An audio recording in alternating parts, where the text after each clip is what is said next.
This story appears in the August 31, 2021 issue of Forbes Asia.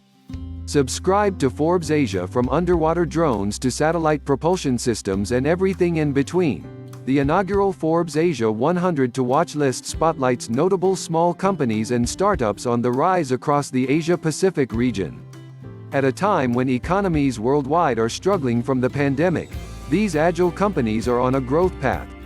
Their inclusion in the list comes in part from addressing problems such as improving transportation in congested cities, expanding affordable connectivity in remote regions and preventing food waste.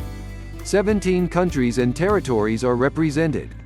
Top categories include biotechnology and healthcare, e-commerce and retail, food and hospitality, and education and recruitment. The lively startup communities in India and Singapore produced 22 and 19 companies, respectively. Hong Kong has 10 and Indonesia 8. Mainland China has just 4, as many candidates were above the required maximums for revenues or funding. Edited by Jean-Hee Kim with John Kong, reporting by Jonathan Burgos, Reena Kabayar, Ramakrishnan Narayanan, Danielle Keaton-Olsen, Amit Prakash, James Sims, Yu Wang and Ardian Wibisono. Methodology.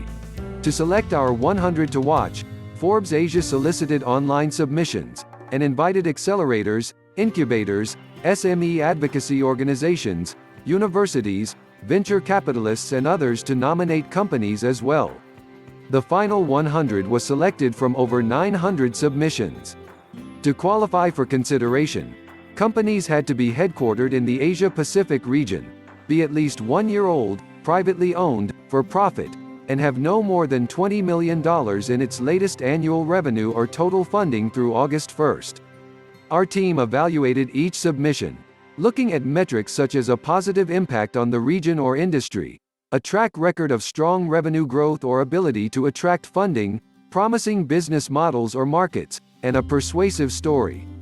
The editors reserve the right to remove or replace any company or individual included in a list in light of any new information that would disqualify them from inclusion.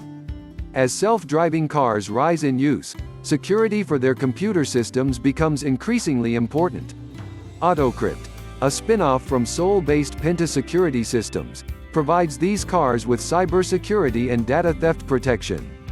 AutoCrypt says it has raised $15 million from investors including Hyundai's venture arm and Ulmus Investment and is valued at about $45 million. The company expects to make $8.5 million in revenue this year, up from $3.4 million last year. Besides South Korea, AutoCrypt says it has offices in Canada, China and Japan, and will expand to Europe, Singapore and the US after 15 years of using crutches in his native China. Sun Xiaojun got a prosthetic leg in Japan, where he relocated and earned a Ph.D. in engineering from the University of Tokyo.